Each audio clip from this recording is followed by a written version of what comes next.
Hi all, the presentation now is going to be on embryology and anatomy of salivary gland. Introduction: salivary gland are a group of compound exocrine glands secreting saliva. The parenchymal element are derived from the oral epithelium and consist of terminal secretory units leading into ducts that eventually opens into the oral cavity. The connective tissue forms a capsule around the gland and extend into dividing groups of secretory unit and ducts into lobes and lobules. The basic structure of the salivary gland are compound glands as they have more than one tubule entering the main duct. The architectural arrangement is tubular acinar, where acinar are secretory units. The tubular acinar units are merocrine. Embryology of salivary gland. Salivary gland arises from the ectoderm of the oral cavity and are comparable to other ectodermal derivatives such as the sebaceous and mammary gland. The minor salivary glands arises from the oral ectoderm and nasopharyngeal ectoderm. They develop after the major salivary glands. During fetal life, each salivary gland is formed at a specific location in the oral cavity through the growth of a bud of a oral epithelium into the underlying mesenchyme. The parotid and the submandibular gland appears in the 6th week, the sublingual gland after the 7th to 8th week of fetal life. The minor salivary glands develops during the 3rd month. These are the stages of salivary gland development. First, the pre-bud stage, initial budding stage, the early pseudoglandular stage, then the late pseudoglandular stage, canacular stage, the early terminal stage, and finally the late terminal stage. The epithelial bud grows into the extensively branched system of cord of cells. The excretory portion develops later than the ductal system. The primordium of the salivary gland is divided into pregland and preduct cells. The pregland cells takes part in the formation of acini, whereas the preduct cells are again divided into anterior and posterior domain. This gives rise to the common and individual duct respectively. Stage 1, which is the bud formation. It develops as proliferation of oral epithelium into underlying ectomesenchyme. A thin basal lamina separates the bud from the underlying mesenchyme. Interaction of the epithelium with underlying condensing mesenchyme associated with salivary gland provide optimum environment for the gland formation. Stage 2, which is the formation of growth of epithelial cord. Proliferation of the epithelial bud into the underlying mesenchyme, resulting in long epithelial cords. The mesenchyme around the developing glandular epithelium also proliferate. Basal lamina is believed to play a role in influencing the morphogenesis and differentiation of salivary gland.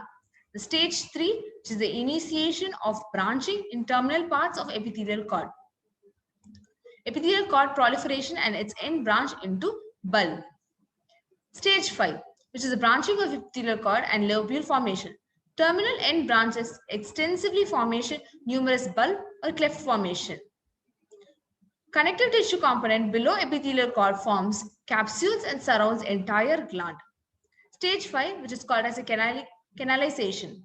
Human formation takes place at distal ends of the cord, then in proximal and at last in the central part. Lumen formation within the duct before they develop within the terminal bud. Apoptosis of centrally located cells. Different state of proliferation of the outer and inner layer of the epithelial cord. Secretion of fluid by ductal cells, which increases the hydrostatus. Stage 6, which is the cytodifferentiation. Following lumen formation in the terminal bud, epithelium consists of 2 layers of cells. Inner cell differentiation into mucous or serous cells depending upon the type of specific gland. Some of the outer cells of the epithelium differentiate into myoepithelial cells that are present around the secretory end piece and intercalated ducts. Portion of epithelial bud close to the oral cavity forms the main excretory duct. Distal portion forms the secretory end piece. The contractile myoepithelial cells which develops each acinus as well as the portion of the ductal system are derived from the neural crust cells and thus are ectodermal in origin. They become active between the 24th and 35th week of the prenatal development. It is important to note that most of the mesenchymal element like the septa and the capsule are produced by the influence of the neural crust cells. The structure of the salivary gland. The basic functional unit of the salivary gland is the terminal secretory unit called as the acini. The terminal secretory unit, irrespective of the size and location, is made up of epithelial secretory cells, namely serous and mucus. The serous and mucus, along with myoepithelial cells, are arranged in acinas or acini with a rough spherical or tubular shape and a central lumen. The myoepithelial cells are located on the surface of the acini. The ductal system. The main excretory duct opens into the oral cavity. Excretory ducts are located in the interlobular connective tissue, and striated ducts are the main interlobular and ductal component. Intercalated ducts vary in length and connects the secretory endpiece with striated ducts. Intercellular canaliculi are extensions of the lumen of the endpiece between the adjacent secretory cells that serves to increase the luminal surface area available for secretion. These are the histopathological images of acini cell, serous acini, mucous acini, and mixed acini. Now, going into the classification of the salivary gland. The salivary gland is basically classified based on location as major and minor salivary gland, and based on the histochemical nature of secretory product, they are divided into serous secreting salivary gland and mucus secreting salivary gland. The major salivary gland, the largest of the salivary gland, 3 bilayer paired major salivary glands. They are located extraorally and their secretion reach the mouth by variable long ducts. The major salivary glands are the parotid gland, submandibular gland, and sublingual gland.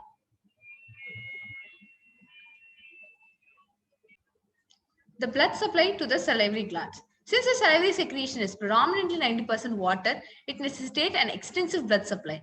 The duct to the level of their interlobular striated ducts are supplied with a dense capillary network. The intercalated ducts and terminal secretory units are less extensive. Anterior venous communications are seen around the large interlobular ducts. The extensive capillary flexes originate from the separate anterior that exist around the excretory duct. The endothelium of the capillaries and postcapillary venules are fenestrated. The venous return follows the arterial supply.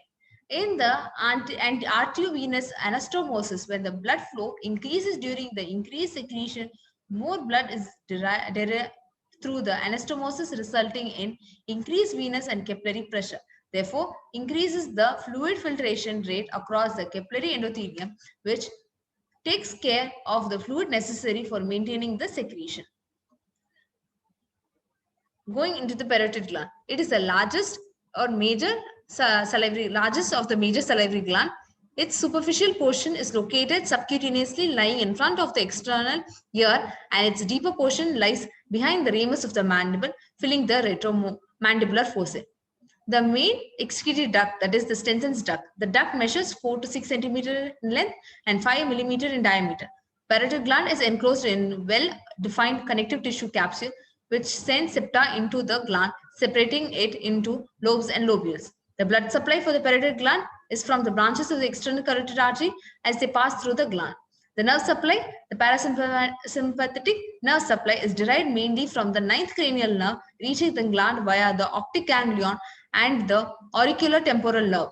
The sympathetic innervation of the salivary gland is provided by the postganglionic fibers from the superior cervical ganglion and reaches the individual gland in association with their vascular supply. The lymphatic drainage is via a paraparotid and intraparotid lymph node into the superficial and deep cervical lymph nodes. Going to the submandibular gland, it is the second largest salivary gland.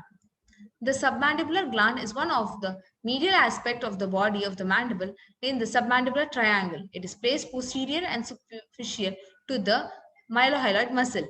The main excretory duct, it's a Watson's duct, runs forward above the mylohyoid muscle, lying below the mucosa of the floor of the mouth in its terminal portion. It opens at the sublingual papilla and also called the carunculus sublingualis lateral to the lingual frenum. The blood supply is from the lingual and the facial artery. Nerve supply, the parasympathetic innervation is derived primarily from the 7th cranial nerve, reaching the gland through the lingual nerve after passing in the submandibular ganglion. The lymphatic drainage is the deep cervical and jugular chain of nodes. The sublingual gland, the smallest of the major salivary gland, which is almost shaped. The sublingual gland lies between the floor of the mouth, below the mucosa and above the mylohyoid muscle. It is composed of one main gland with several small glands. Main duct, the Bartholin's duct, opens with or near the submandibular duct. Several small ducts of Reynolds, open independently along the sublingual fold. The blood supply is from the sublingual and the submental arteries. Nerve supply, the parasympathetic nerve supply is also derived from the seventh cranial nerve. It reaches the gland via the lingual nerve after synapsing in the submandibular ganglion. The lymphatic drainage is to the submandibular lymph node. Going into the minor salivary glands, the minor salivary glands are located beneath the epithelium in almost all parts of the oral cavity. These glands usually consist of several small groups of secretory units opening via short ducts directly into the mouth. They lack a distinct capsule, instead mixing with the connective tissue of the submucosa or muscle fibers of the tongue and cheek. There are 600 to 1000 minor salivary glands lying in the oral cavity and oropharynx. The minor salivary glands are classified according to their anatomic location, that is, labial glands, buccal glands, lingual glands, palatine gland, glossopalatine glands, etc. They are not present in the gingiva and anterior raphe region of the hard palate or the anterior two-thirds of the dorsum of the tongue. The labial and the buccal glands. These glands of the lip and cheek classically have been described as mixed, consisting mucous tubule with serous demulins. However, ultrastructural studies of the labial glands have revealed the presence of mucous cells only. Glossopalatine gland. These glossopalatine glands are pure mucous glands. They are principally localized to the region of the isthmus in the glossopalatine fold. Palatine gland. These palatine glands are also the pure mucous variety. They consist of several hundred glandular aggregates in the lamina propria of the posterior lateral region of the hard palate and in the submucosa of the soft palate and uvula. Lingual gland. The lingual glands of the tongue can be divided into several groups. The anterior lingual gland are located near the apex of the tongue. The anterior region of the gland are chiefly mucous in character, whereas the posterior portion are mixed. Ducts open into the ventral surface of the tongue near the lingual frenum. Von Ebner gland. Of all the minor salivary glands, the posterior lingual serous gland, which is the von Ebner gland, are almost the most interesting. Their ducts open into the trough of the velar papillae and are rudimentary foliate papillae on the sides of the tongue. Classically, their secretion has been described as serving to wash out to the papillae and ready to taste receptors for new stimulus. Although this may be a part of their function, studies suggest that these glands have significant protective and digestive function. The major difference between the minor and the major salivary glands are the size of the minor salivary gland is large, whereas for the minor salivary gland it's small. The number, major salivary glands 3 in number, whereas minor salivary glands they are numerous, around 600 to 1000 in the oral cavity. The occurrence, major salivary glands are mostly bilateral, whereas minor salivary glands are diffuse. The location, major salivary glands are located extraoral with the duct opening intraorally, whereas minor salivary glands are intraoral. Contribution of whole saliva. Major salivary glands contribute about 90 to 95% of saliva, whereas minor salivary glands contribute 5 to 10% of the secretion. For a major salivary gland, a capsule is present, whereas it is absent for a minor salivary gland. The excretory duct, there is a single main excretory duct for the major salivary gland and there are multiple excretory ducts for the minor salivary gland. The secretion for major salivary gland mostly mixed except parotid, which is purely serous, whereas minor salivary gland it is mucus or mixed except for the von Ebner gland, which is serous. The viscosity of the secretion, it is thin and watery for the major salivary glands and thick and mucus for the minor salivary glands. The secretion content, it is rich in enzyme, mucus and proteins for a major salivary gland, and proteins are for a minor salivary gland. Protein important role in innate immunity suggested. Thank you.